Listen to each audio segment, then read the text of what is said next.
redest total durch den Wind. Was ist denn los?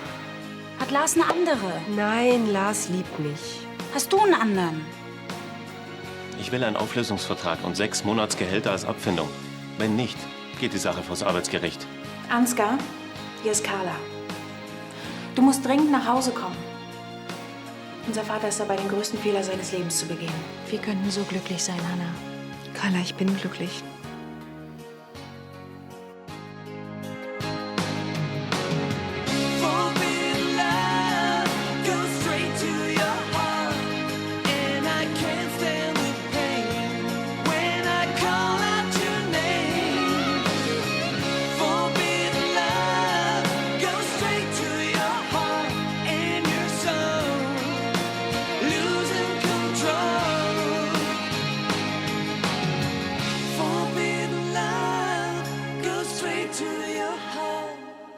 Du weißt, wie wichtig du mir bist. Und ich weiß, was du für mich empfindest. Carla, hör jetzt auf damit. Stimmt, ich hätte jetzt gar nicht damit anfangen sollen. Immerhin hast du dich für Lars entschieden. Viel Glück. Tschüss, Carla. Wiedersehen. Na, wollen wir denn wirklich schon nach Hause? Ich habe keine Lust mehr auszugehen. Es ist sonst alles in Ordnung, okay?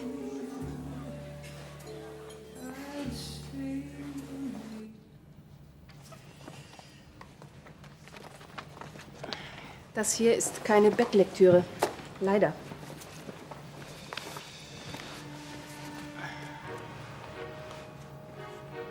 Warum zahlen wir Lars Schneider nicht aus? Da muss er seine Abfindung nicht einklagen. Und wir gehen auf alles ein, was er will.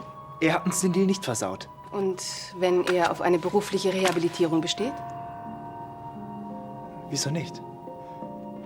Und vor Gericht würdest du auch aussagen, wie Bernd an unsere Unterlagen gekommen ist. Wieso vor Gericht? Weil ich keinesfalls die Forderung von Lars erfüllen werde. Aber das kannst du nicht machen. Was Lars Schneider fordert, ist maßlos und dreist. Wenn wir dem nachgeben, signalisieren wir der gesamten Branche, All Media ist ein Selbstbedienungsladen.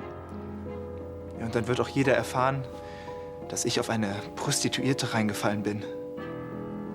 So weit muss es nicht kommen. Und das heißt? Du wirst zu unseren Gunsten eine Falschaussage machen.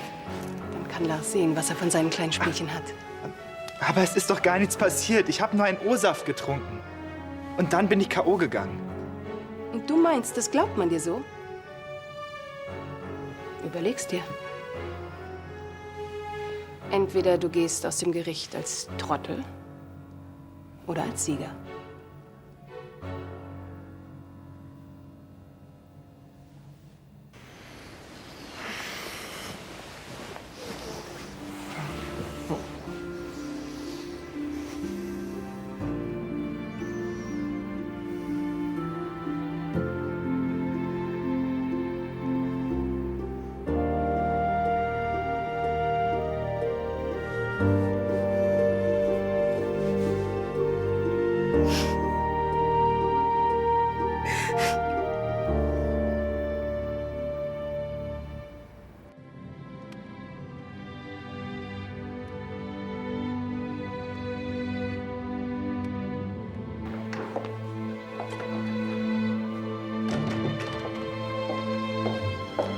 Und ist das Zimmermädchen schon fertig?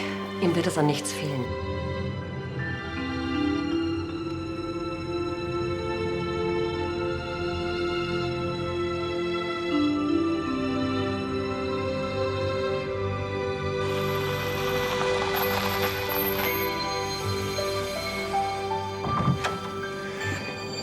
Er ist angekommen. Danke, Benedikt.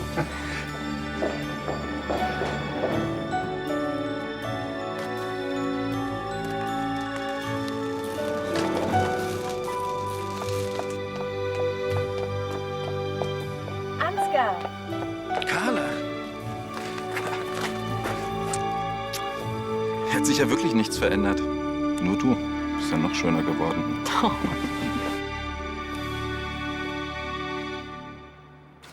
Zahlen, bitte?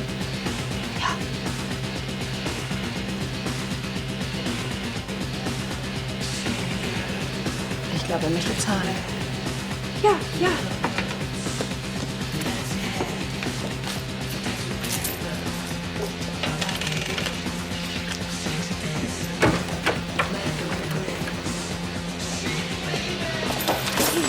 Sorry. Sag mal, war Andi schon hier? Sag mal, sind das deine neuen Geschäftsmethoden? Was? Leute platt machen. Es tut mir leid, ich war in Eile und ich habe dich nicht gesehen, okay? Was mit Lars, tut dir das auch leid? Mein Gott, wie oft soll ich mich eigentlich noch entschuldigen? Erst kriegt ihr ihn aus der Firma, dann schmeißt ihr ihn aus der Wohnung. Herzlichen Glückwunsch. So wie du es siehst, war es nicht. Ist schon genauso machtgeil und verlogen wie deine Mutter. Jetzt mach mal einen Punkt, okay? Weißt du eigentlich, was passiert, wenn Lars nicht rehabilitiert wird? Er findet sich einen neuen Job. Sag mal, was ist eigentlich aus dir geworden? Kannst du mal bitte übernehmen?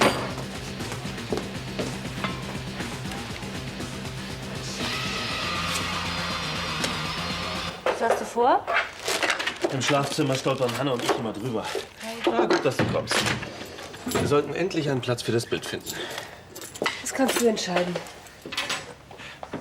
Heute machen wir Nägel mit Köpfen. Da oder dort? Es ist mir scheißegal.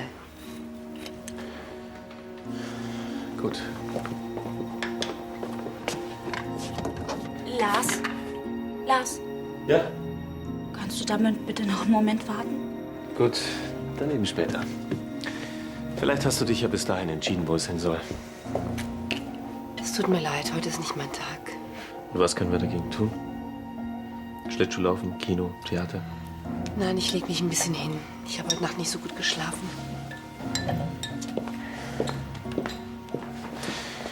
Lass sie. Wenn du mir sagst, was sie hat. Sie wird von Woche zu Woche rätselhafter.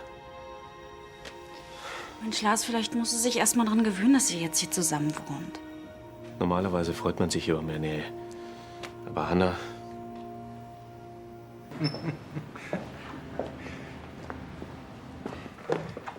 Herr Graf, ich hoffe, Sie hatten eine gute Reise.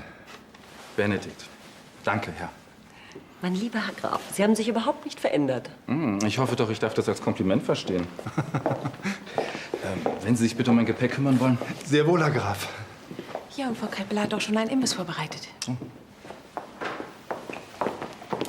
hallo. Darf ich vorstellen, Nicola Gräfin von Lahnstein.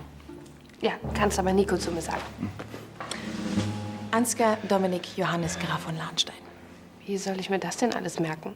Indem du einfach Ansgar zu mir sagst. Okay. Wie gesagt, Ansgar reicht völlig. Und du bist jetzt also von Singapur hierher gejettet? Aha. Und wie ist das da so?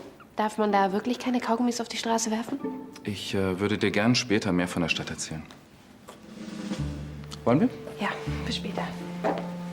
Ach, im Übrigen, für gewöhnlich konsumiere ich keine Kaugummis. Das kann ja heiter werden. Nicole, können wir zahlen? Sofort, ja? Ich habe total Mist gebaut. Machst du doch öfter. Deswegen mag ich dich das. Nee, jetzt muss es ein anderer ausbaden. Was ist passiert? Tut doch nichts zur Sache. Ah, eine dämliche Aktion noch oben drauf. Ziemlich dämlich, ja. Und ich weiß nicht, wie ich das wieder gerade biegen kann. Ach so. Nee, lass mal. Geht heute auf meine Rechnung. Eine Cola und Kaffee macht 4,60. Passt. Sag mal, was war eigentlich eben mit Hanna und dir los? Frag sie am besten selbst. Hattet ihr Streit? Wie man's nimmt. Pass auf, ich weiß nur eins. Bei uns auf dem Bau gibt's eine Devise. Die heißt, steh zu deinen Fehlern. Das kann am Anfang eine ganze Menge Ärger geben, aber am Ende bleibst du sauber. Wir sind hier aber nicht auf dem Bau. Das spielt aber gar keine Rolle. Wichtig ist nur, dass du einen Funken Ehre im Leib bewahrst. Ansonsten mutierst du nämlich ganz schnell zum Arschloch. Vaters Hochzeit mit Cecile ist völlig überstürzt. Insbesondere, wenn man sich die vielfältigen Konsequenzen vergegenwärtigt. Aber er scheint ja von dieser Frau fasziniert zu sein. Ja? Hallo, wer ist denn da bitte? Hallo.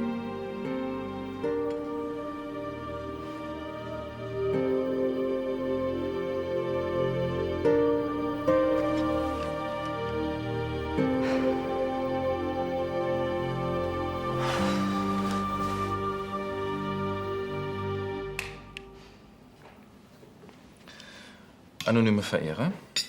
Keine Ahnung. Aber es gibt auch Wichtigeres. Ich will nicht, dass unser Vater diese Frau heiratet. Sie wird ihn nur unglücklich machen. Dann könntest du recht haben. Dann sind wir uns also einig. Gut, und ich dachte schon, ich wäre die Einzige, die noch klar denken kann. In einem anderen Punkt hat unser Vater allerdings recht. Ich habe das Foto gesehen. Sie ist wirklich eine sehr schöne Frau. Ja, aber seit wann lässt er sich denn von einer Frau derart den Kopf verdrehen? Er hatte seine Affären, gut. Aber das jetzt, das geht mir zu weit. Und ich vermute, genau das hast du ihm auch gesagt. Das ist ihm egal. Er hört nicht mehr auf mich. Deshalb musst du jetzt mit ihm reden. Dein Vertrauen ehrt mich, Schwesterchen, aber... Kein Aber. Es ist mir ganz egal, wie du das machst. Aber diese Cécile de Marron darf unseren Vater auf keinen Fall heiraten. Bis zur Hochzeit ist es ja noch eine Weile. Vielleicht sollte ich mir erst mal ein Bild von der Situation machen. Nein, du musst jetzt handeln. Carla, ich werde mir was überlegen. Lass dir was einfallen. Du musst unseren Vater umstimmen, Ansgar. Versprochen? Wer könnte dir schon einen Wunsch abschlagen? Ich meine es ernst.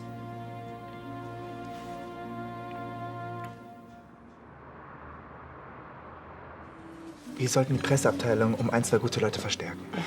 Nur weil dieser Schlüter sich über zu viel Arbeit beschwert. Der Mann arbeitet seit 2 Monaten rund um die Uhr, ganz zu schweigen von den Wochenenden. Aber sein Team ist groß genug.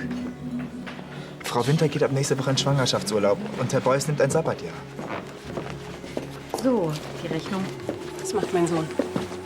Eine Unterschrift bitte noch, Felix. Gut. Danke, ich hoffe, ihr wart zufrieden. Schönen Abend noch. Danke, Frau Schneider. Das würde aber bedeuten, wir hätten höhere Personalkosten für die Presse. Ja, dafür sorgen die auch für unseren guten Ruf in der Öffentlichkeit. Danke, Angelo. Und das sollte es uns doch wert sein. Ja, stimmt. Hast du eigentlich recht. Und nachdem wir uns von einem unserer Rechtsberater getrennt haben, sind ja wieder Kapazitäten frei geworden. Mach dir keine falschen Hoffnungen. Ich werde meine Abfindung bekommen und die wird nicht zu knapp ausfallen. Du müsstest unsere Juristen doch eigentlich noch kennen, oder? Dann weißt du ja, was dich vor Gericht erwartet. Ihr habt nicht die Spur eines Beweises. Und notfalls werde ich Herrn von Beinbach veranlassen, für mich auszusagen. Noch so ein gefallener Engel mit zweifelhaftem Ruf. Und wenn er bestätigt, dass ich nicht sein Informant war. Klären wir das dann- Gericht darüber auf, wie Bernd zu unserer Firma steht. Und wer vertrauliches Material weitergegeben hat. Nicht wahr, Felix? Du solltest eine Umschulung machen. Als Anwalt bist du so gut wie erledigt. Viel Glück.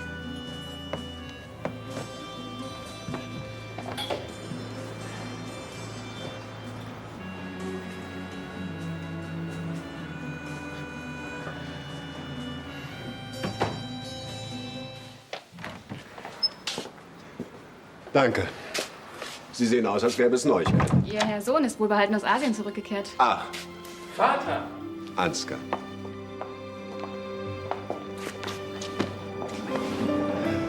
Wie machst du es nur, dass man dir den Jetlag nie ansieht? Alles eine Frage der Haltung.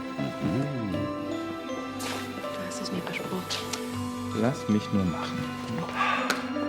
Wie wär's mit einem Glas Wein? Sehr gern. Tja, ich muss leider noch mal ins Büro. Aber ihr habt euch sicherlich eine Menge zu erzählen. Du kannst gern bleiben, Carla. Nein.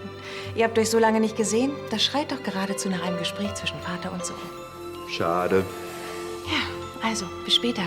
Vergiss nicht, was wir besprochen haben. Tschüss. Tschüss. Hat Carla irgendetwas auf dem Herzen? Nicht so wichtig. Hast du meinen Geschäftsbericht gelesen? Natürlich habe ich deinen Geschäftsbericht gelesen. Herzlichen Glückwunsch, mein Junge, zu deiner Zeit in Singapur. Wir sind jetzt Marktführer. Ja. Aber wie ich höre, warst du privat recht erfolgreich. Ja, kommt deine Braut später noch? Ich muss sie unbedingt kennenlernen. Das wirst du. Ich nehme an, Carla hat dir schon einiges von ihr erzählt? Nicht wirklich. Nicht wirklich? Was Cecile betrifft, hat Carla ihre sehr eigene Meinung. Ich wollte das Thema eigentlich noch nicht ansprechen, aber wo wir schon dabei sind. Ich würde den beiden am liebsten sagen, sie sollen sich ein anderes Restaurant suchen. Erstens wäre das kindisch und zweitens hast du mit der Sache nichts zu tun. Entschuldigung. Haben Sie einen Augenblick Zeit? Kommt drauf an. Ich muss da was klarstellen. Nur zu. Ich habe keine Geheimnisse von meiner Schwester. Ich habe auch noch etwas zu tun, entschuldigt mich bitte.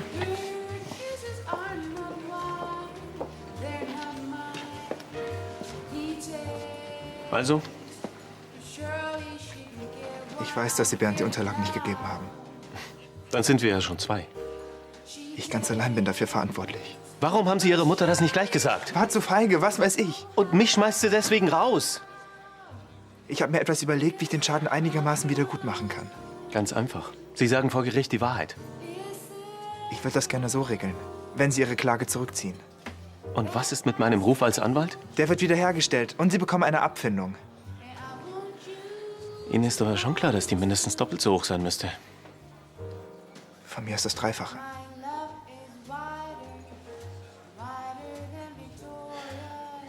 Gut, einverstanden. Ich erledige das sofort. In ein paar Tagen ist das Geld auf Ihrem Konto. War's das? Ja. Gut, dann schönen Abend.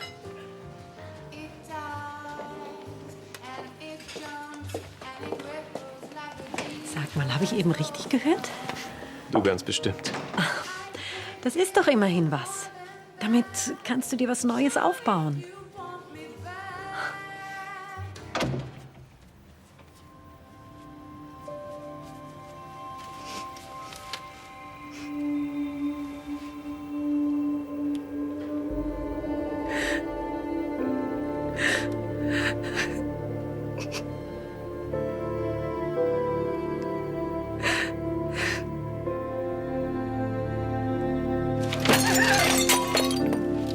Was machst du mit mir?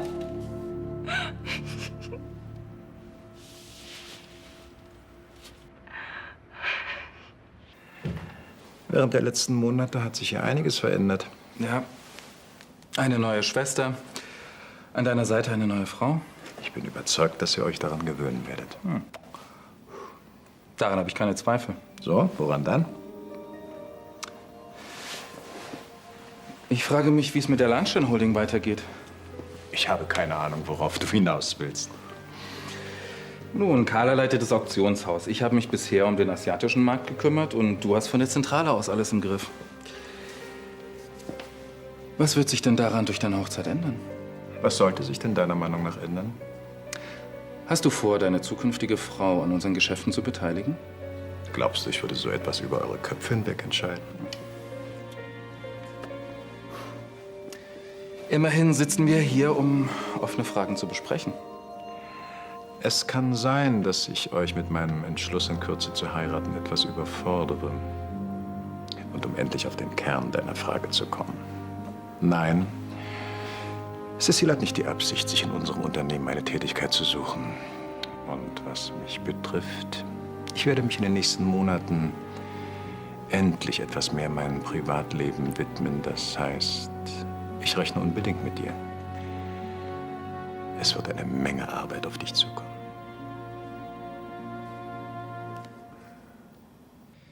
Felix von Beimbach am Apparat. Es geht um die Klageschrift von Herrn Schneider, beziehungsweise um seine Abfindung. Nein, es wird nicht zum Prozess kommen. Sie überweisen noch heute das Geld auf das Konto von Herrn Schneider. Und zwar das Dreifache der von ihm geforderten Summe. Ja, Sie haben mich ganz richtig verstanden. Das Dreifache. Was Frau Jones dazu sagt, interessiert mich aber nicht. Sie ist die Chefin, ich bin der Inhaber. Ist das klar? Felix. Und morgen möchte ich die Unterlagen auf meinem Tisch haben. Guten Abend.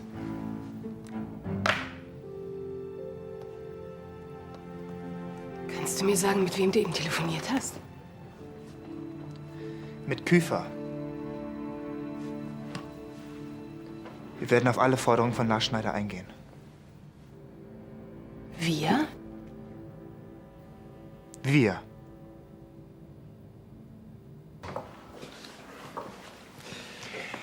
Wir sind uns einig.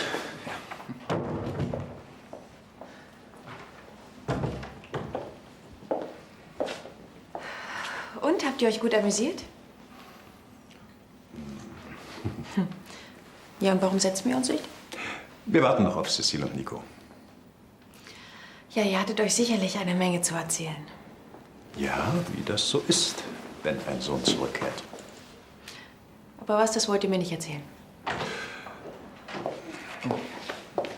Hi. Hi. Hallo Nico. Es ist mir eine große Ehre, Sie endlich kennenzulernen.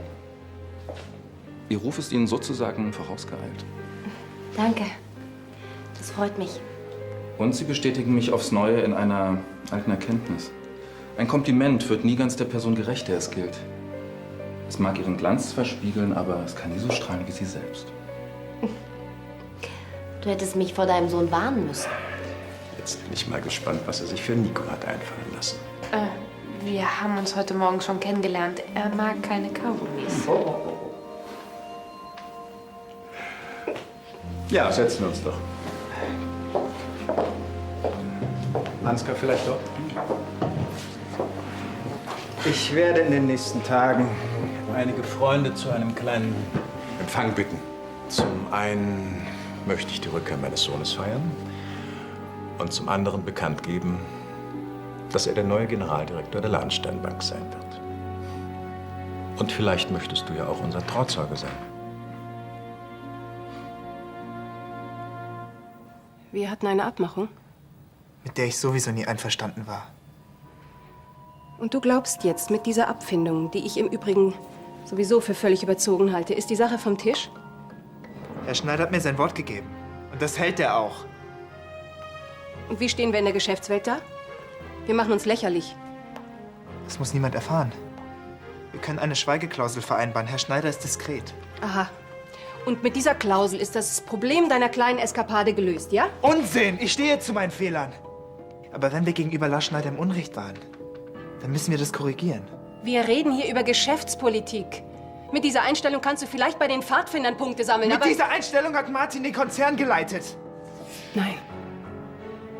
Mit dieser Einstellung hätte Martin das Unternehmen ruiniert. Das sagst du. Ich versuche, das Erbe meines Vaters zu retten.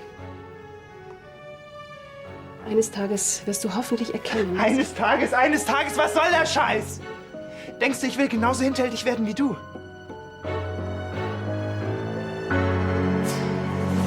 Und so geht es weiter. Sag mal, kann es sein, dass Vaters neue Freundin dir auch den Kopf verdreht hat?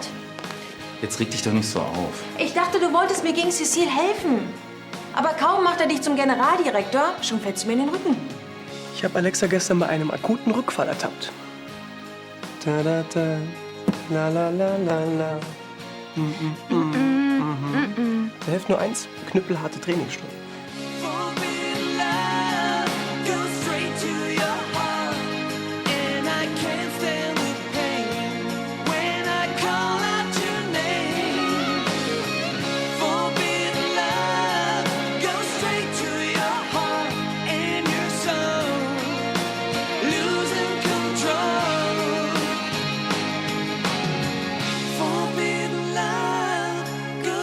To